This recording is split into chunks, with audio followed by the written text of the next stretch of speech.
উম, ধরুন আমাদের যদি খুব সাধারণ একটা প্রশ্ন করা হয় যে মানুষ কেন সত্য জানতে চায়। খুব মৌলিক একটা প্রশ্ন। হ্যাঁ, কারণ আমরা সবাই তো সারা জীবন সত্যের পেছনেই ছুটি, তাই না? আমরা গভীরভাবে বিশ্বাস করি যে সত্য মানেই ভালো, সত্য মানেই মুক্তি, আর মিথ্যা মানেই খারাপ বা পতন। একদম। মানুষ সাধারণত এটাই ভাবে। কিন্তু উম, যদি এমন হয় যে আমাদের এই অতি মূল্যবান সত্য আসলে আমাদের আটকে রেখেছে, যদি ব্যাপারটা এমন হয় যে মানুষ সামাজিকভাবে টিকে থাকার জন্য মিথ্যা বা বিভ্রমের ওপর নির্ভরশীল হতে বাধ্য হয়েছে। এটা কিন্তু খুব সাহসী একটা ভাবনা। ঠিক তাই, আমাদের আজকের এই গভীর আলোচনায় আমরা এমন একটা পাঠ নিয়ে কথা বলবো যা মানুষের এই চিরাচরিত চিন্তার ভিত একেবারে নাড়িয়ে দেয়।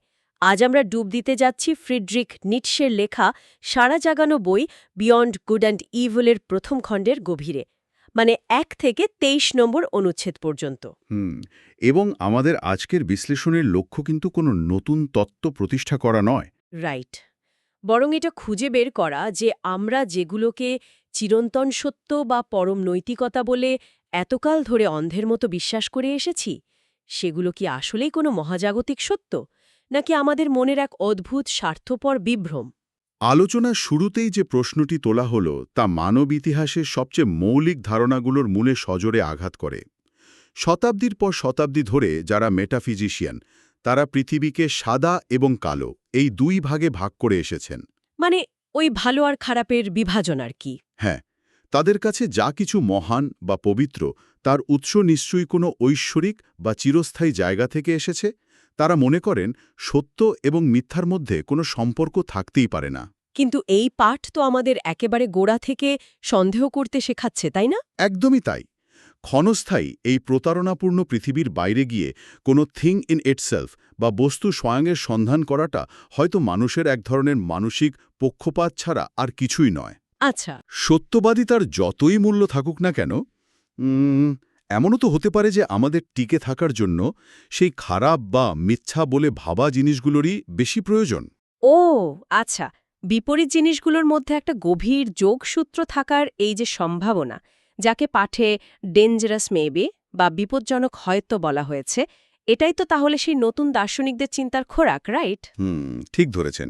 এই আগমনী বার্তা দিয়েই কিন্তু পাঠ শুরু হয়। এই ডেঞ্জারাস মেবি বা বিপজ্জনক হয়তোর ধারণাটা সত্যি খুব চমকপ্রদ। চলুন ব্যাপারটা একটু খুলে দেখা যাক। আমরা তো সাধারণত ভাবি যে লজিক বা যুক্তি হলো মানুষের সবচেয়ে স্বাধীন চিন্তার ফসল। হ্যাঁ, আমরা ধরে নিই একজন দার্শনিক সম্পূর্ণ আবেগহীনভাবে কেবল সত্যের সন্ধানেই তত্ত্ব দেন। কিন্তু এই পাঠ তো দাবি করছে যে আমাদের সজ্ঞান চিন্তার পেছনে আসলে অত্যন্ত গোপনে কাজ করে আমাদের কিছু আদিম প্রবৃত্তি আর টিকে থাকার তাড়না। মানে এখানে একটা চমৎকার উপমা দেয়া যেতে পারে।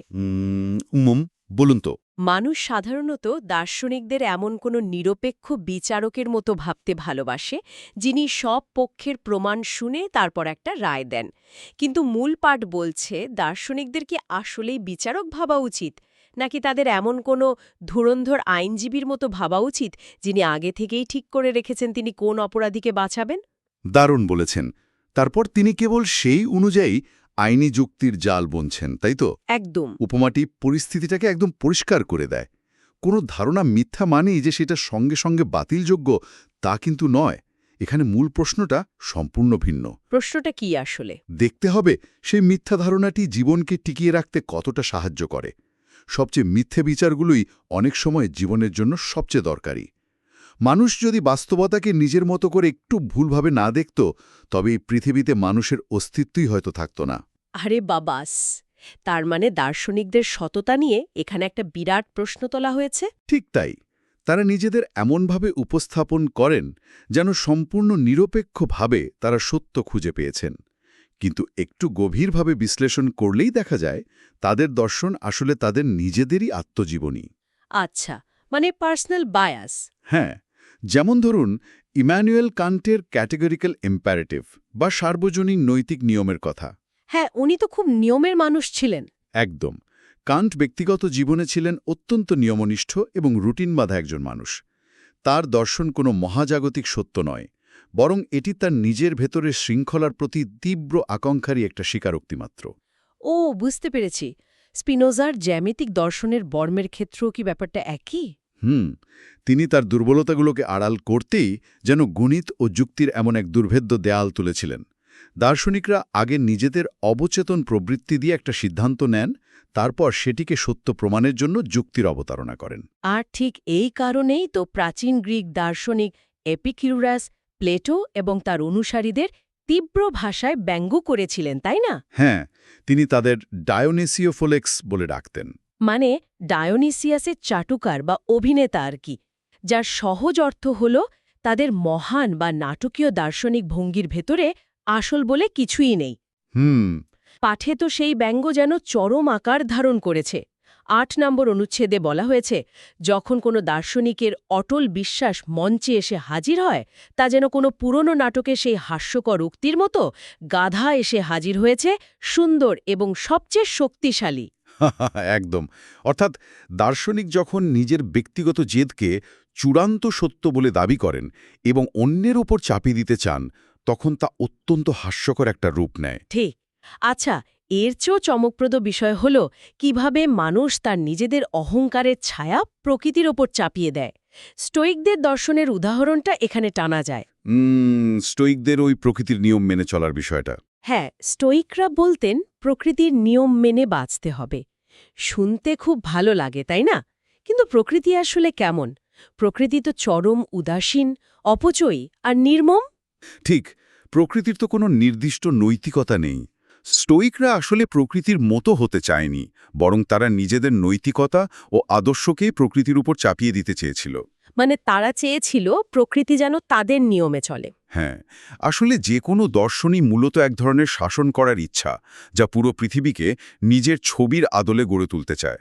দাঁড়ান, এই জায়গাটাতে আমাকে একটু ভিন্ন মত পোষণ করতেই হচ্ছে। আচ্ছা, বলুন। মানে স্টোইকদের কথা না হয় মানলাম, কারণ সেটা একটা দার্শনিক মতবাদ। কিন্তু আধুনিক ফিজিক্স বা পদার্থবিজ্ঞান তো প্রকৃতির নিয়মই আবিষ্কার করছে, তাই না? সাধারণ মানুষ তো সেটাই ভাবে। বিজ্ঞানীরা তো প্রকৃতির অকাট্য নিয়ম বা ল অব নেচার খুঁজছেন। মহাকর্ষ বল তো আর কোনো দার্শনিকের ব্যক্তিগত মত নয়। আপেল গাছ থেকে নিচেই পড়ে, ওপরে যায় না। এগুলো তো পরীক্ষিত সত্য। তো আপনার মনে হচ্ছে এখানে কোনো বায়াস নেই? মানে মানুষ তো যা চোখে দেখে বা প্রমাণ পায় তাতেই বিশ্বাস করবে, আর বিজ্ঞান তো ঠিক সেই প্রমাণটাই দিচ্ছে। এই বাস্তবতাকে তো আর অহংকারের ছায়া বলে অস্বীকার করার উপায় নেই। আপাতদৃষ্টিতে বিজ্ঞানকে একদম নিখাদ সত্য বলেই মনে হয়, কিন্তু এই পাঠ আমাদের এখানে এক গভীর দৃষ্টিভঙ্গির সাথে পরিচয় করিয়ে দেয়। পদার্থবিজ্ঞানীদের এই যে দাবি যে প্রকৃতি নিয়ম মেনে চলে, এটি প্রকৃতির কোনো আসল সত্য নয়। তাহলে এটা কি? এটি হলো এক ধরনের ব্যাড ফিলোলজি বা চরম ভুল পাঠ। ব্যাপারটা একটু খোলাসা করা যাক।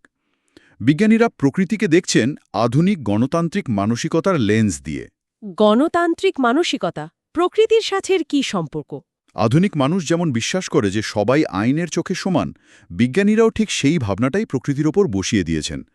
ফরাসি বিপ্লবের স্লোগান না ঈশ্বর না প্রভুর মতোই, তারা প্রকৃতিতে সাম্য খুঁজছেন এবং ভাবছেন অণু পরমাণুরাও বুঝি কোনো আইন মেনে চলছে। ও আচ্ছা, বুঝতে পারছি। কিন্তু অন্য কেউ হয়তো এই একই প্রকৃতির মধ্যে কোনো আইন বা নিয়ম না দেখে কেবলই নির্মম ক্ষমতার খেলা বা শক্তির প্রকাশ দেখতে পারে। বিজ্ঞান প্রকৃতিকে ব্যাখ্যা করার একটা পদ্ধতি মাত্র, এটি কোনো চূড়ান্ত সত্য নয়।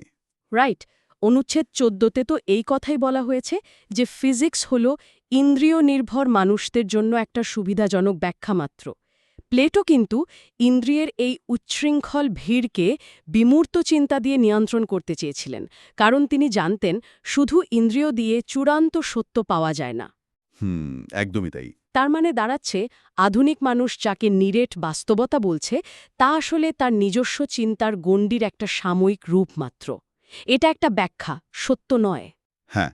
এর থেকে বোঝা যায় কেন আজকের দিনের অনেক চিন্তাবিদ আধুনিক বাস্তবতার ওপর ভরসা হারিয়ে ফেলছেন। তাদের এই সংশয়বাদের পেছনে হয়তো লুকিয়ে আছে এক ধরনের মানসিক ক্লান্তি বা নিহিলিজম। ঠিক বলেছেন। আর আপনি যে কান্টের কথা বলছিলেন, তিনি যে মানুষের মধ্যে নতুন ক্ষমতা বা অ্যাপ্রায়োরি বিচারের ক্ষমতা আবিষ্কারের এত বড়াই করেছিলেন, পাঠে তো তাকে অত্যন্ত হাস্যকর একটা যুক্তির সাথে তুলনা করা হয়েছে। ওই যে মলিয়েরের নাটকের ডাক্তারের উপমাটা। হ্যাঁ, কান্টকে প্রশ্ন করা হয়েছিল মানুষের পক্ষে এমন নিখুঁত বিচার সম্ভব কিভাবে। তিনি উত্তর দিয়েছিলেন একটা ক্ষমতার মাধ্যমে। এটাকে তো ওই ডাক্তারের সাথে তুলনা করা যায় যাকে প্রশ্ন করা হয়েছিল আফিম খেলে মানুষের ঘুম আসে কেন। আর ডাক্তার গম্ভীর হয়ে উত্তর দিয়েছিলেন, কারণ আফিমের মধ্যে ঘুম পাড়ানোর ক্ষমতা আছে। একদম। এটি তো কোনো ব্যাখ্যাই হলো না, এটি কেবল প্রশ্নটাকেই অন্য ভাষায় ঘুরিয়ে বলা। একদম মোক্ষম জায়গায় ধরেছেন। এটি একটা বৃত্তাকার যুক্তি বা সার্কুলার লজিক, যা মানুষকে এক ধরনের বুদ্ধিবৃত্তিক ঘুমে ডুবিয়ে রেখেছিল। আচ্ছা। আমরা এতক্ষণ বাইরের জগৎ নিয়ে কথা বললাম। এবার যদি আমরা মানুষের ভেতরের জগৎ, মানে আমাদের আমি নামক সত্তাও, স্বাধীন ইচ্ছা বা ফ্রি উইলের ধারণার দিকে যাই, তবে দেখব এই পাঠ কিভাবে আমাদের সবচেয়ে প্রিয় বিশ্বাসগুলোকে ধূলিসাৎ করে দেয়। কিভাবে? খ্রিস্টধর্মের মধ্যে আত্মাকে একটা অবিভাজ্য, অবিনশ্বর কণা ভাবার যে ধারণা রয়েছে, তাকে এখানে তীব্র আক্রমণ করা হয়েছে। আত্মাকে এমন একটা চিরন্তন একক সত্তা হিসেবে ভাবা একেবারেই অযৌক্তিক। রাইট। আবার অনেকে মনে করেন যে আমাদের ইন্দ্রিয়ই এই বাইরের জগৎ তৈরি করেছে, কিন্তু ইন্দ্রিয় যদি বাইরের জগৎ তৈরি করে থাকে, তবে ইন্দ্রিয় নিজেকেই নিজে তৈরি করেছে বলতে হয়। ল্যাটিনে যেটাকে কজা সুই বলে আর কি, নিজেই নিজের কারণ হওয়া। একদম। যুক্তির দিক থেকে এটা চূড়ান্ত অবাস্তব। এখানেই ব্যাপারটা সবচেয়ে কৌতূহলোদ্দীপক হয়ে ওঠে। আমরা সারাদিন কথায় কথায় বলি যে আমি ভাবছি, আমি এই কাজটা করব, এটা আমার সিদ্ধান্ত। এগুলো তো সবই আমাদের স্বাধীন ইচ্ছার অহংকার। খুব সত্যি কথা। কিন্তু আমাদের শরীর আর মন কি আসলেই একজন একক রাজার শাসনাধীন কোনো সুশৃঙ্খল সাম্রাজ্য? একটু ভেবে দেখলে মনে হয় এটি বরং এমন কোনো বিশৃঙ্খল পার্লামেন্ট, যেখানে অনেকগুলো ছোট ছোট প্রবৃত্তি সারাক্ষণ চিৎকার করছে। যেমন ধরুন ক্ষুধা, ভয়, উচ্চাকাঙ্ক্ষা বা সামাজিক চাপ। হ্যাঁ, এরা প্রতিনিয়ত একে অপরের সাথে লড়াই করছে। আর যখন এদের মধ্যে একটা প্রবৃত্তি জয়ী হয়, তখন আমরা শুধু সেই কোলাহলের চূড়ান্ত রূপটাকে ভুল করে আমি বলে দাবি করি। দারুণ একটা উপমা। পাঠে তো পরিষ্কার বলা হয়েছে, আমি চিন্তা করছি কথাটার ভিত্তি খুব নড়বড়ে। বরং আমাদের বলা উচিত চিন্তা হচ্ছে বা ইট থিংস। আমি নামের কোনো আলাদা কর্তা হয়তো আমাদের ভেতরে নেই। এই পার্লামেন্টের উপমাটি দিয়ে আপনি ভেতরের দ্বন্দ্বটাকে চমৎকারভাবে তুলে ধরেছেন। আমি বলে যে একটা স্থির এবং একক সত্তা আছে, এটি মূলত আমাদের ভাষার তৈরি করা একটা ভ্রম। ভাষার ভ্রমম মানে ইচ্ছা বা উইল বলতে তাহলে আমরা কি বোঝাচ্ছি? আমরা যাকে ইচ্ছা বা উইল বলি, তা কোনো একক বা সহজ জিনিস নয়। একটা ইচ্ছার মধ্যে অনেকগুলো স্তর মিশে থাকে। প্রথমত, যে অবস্থা থেকে আমরা বেরোতে চাই তার অনুভূতি। দ্বিতীয়ত, যে অবস্থার দিকে আমরা যেতে চাই তার অনুভূতি। আর তৃতীয়ত, শরীরের পেশির টান। আর সবচেয়ে বড় কথা, এর মধ্যে আদেশ দেওয়ার একটা আদিম আবেগ লুকিয়ে আছে। যখন কোনো ইচ্ছা তৈরি হয়, তখন মানুষ একই সাথে নিজেকে আদেশ দেয় এবং নিজের সেই আদেশ পালন করে। ওহ, বুঝতে পারছি। যখন কাজটা সফল হয়, তখন সেই সাফল্যের পুরো কৃতিত্ব মানুষ তার ওই কাল্পনিক আমির উপর চাপিয়ে দেয়। স্বাধীন ইচ্ছা আসলে একজন শাসকের সেই আনন্দের অনুভূতি, যে তার ভেতরে থাকা অন্য প্রবৃত্তিগুলোকে সাময়িকভাবে দমন করে শাসন করতে পেরেছে। ব্যাপারটা তাহলে ব্যারন মুনশাউজেনের সেই বিখ্যাত গল্পের মতোই দাঁড়ালো। ব্যারন মুনশাউজেন যেমন গল্প ফেঁদেছিলেন যে তিনি জলাভূমিতে ডুবে যাওয়ার সময় নিজের মাথার চুল ধরে নিজেকে টেনে উপরে তুলেছিলেন। হ্যাঁ, ঠিক তাই। মাংসী কজাসুই বা স্বাধীন ইচ্ছার অহংকারও ঠিক তেমনই হাস্যকর। মানুষ দাবি করে সে তার সমস্ত কাজের একমাত্র কারণ। সে ঈশ্বর, সমাজ বা ভাগ্য কাউকে নিজের ব্যর্থতার জন্য দোষ দিতে চায় না। আবার সাফল্যের কৃতিত্বও কাউকে দিতে চায় না। একদম। কিন্তু মজার ব্যাপার হলো, এই স্বাধীন ইচ্ছার ধারণাটা ভেঙে গেলে অনেকেই আবার সম্পূর্ণ উল্টো দিকে ছুটে যায়। তারা তখন সব কিছুর দায় ভাগ্যের উপর চাপিয়ে দেয়। হ্যাঁ, বলতে থাকে আমার তো কিছুই করার ছিল না। রাইট। পাঠেকে পরাধীন ইচ্ছা বা আনফ্রি উইল বলছে, এবং এটিও কিন্তু দুর্বল মানসিকতারই লক্ষণ। বাস্তবে স্বাধীন বা পরাধীন ইচ্ছা বলে কিছু নেই, আছে কেবল শক্তিশালী ইচ্ছা আর দুর্বল ইচ্ছা। এবং যদি আমরা এর সাথে বৃহত্তর প্রেক্ষাপটকে যুক্ত করি, তবে জীবনের মূল চালিকা শক্তি সম্পর্কে পাঠের সবচেয়ে বৈপ্লবিক ধারণাটি সামনে আসে। সেটা কি? যদি স্বাধীন ইচ্ছা না থাকে, আর সত্য যদি কেবলই প্রবৃত্তি দ্বারা চালিত হয়, তবে আমরা বেঁচে আছি কেন? জীবনের মূল উদ্দেশ্যটা কি? চার্লস ডারউইন বা অন্যান্য জীববিজ্ঞানীরা যেমন বলেন, জীবনের প্রথম চাওয়া হল নিজেকে টিকিয়ে রাখা বা সেলফ প্রিজার্ভেশন। হ্যাঁ, সার্ভাইভাল অফ দ্য ফিটেস্ট। কিন্তু পাঠ বলছে এটি সম্পূর্ণ ভুল। একটা জীবন্ত সত্তা সবচেয়ে আগে যা চায় তা হলো নিজের শক্তিকে প্রকাশ করা, নিজের প্রভাব বিস্তার করা। এটাই হলো উইল টু পাওয়ার বা ক্ষমতার ইচ্ছা। তার মানে টিকে থাকাটা মূল উদ্দেশ্য নয়। না, বরং এটি ওই ক্ষমতা বিস্তারের চেষ্টার একটা সাধারণ ফল মাত্র। মানুষ বা প্রাণী কেবল বাঁচতে চায় না, তারা জয়ী হতে চায়, আধিপত্য বিস্তার করতে চায়। এই ক্ষমতার ইচ্ছা ধারণাটি আসলেই আমাদের চেনা জগতের সমীকরণ বদলে দেয়। কিন্তু ওই যে আমরা এতক্ষণ ধরে চিন্তা, ইচ্ছা এবং ক্ষমতার কথা বলছি, আমাদের এই ভাবনাগুলো কি আসলে আমাদের নিজেদের? ভালো প্রশ্ন করেছেন। পাঠের একটা জায়গায় ভাষার গঠন বা ব্যাকরণ আমাদের চিন্তাকে কিভাবে আটকে রাখে তা খুব গভীরভাবে ব্যাখ্যা করা হয়েছে। আমরা ভাবি আমাদের চিন্তাগুলো সম্পূর্ণ স্বাধীন, কিন্তু ভাষার ব্যাকরণে তাদের চিন্তার পথ আগে থেকে নির্দিষ্ট করে দেয়। একটা উদাহরণ দিলে সুবিধা হতো। যেমন ধরুন, আমরা বলি বিদ্যুৎ চমকাচ্ছে।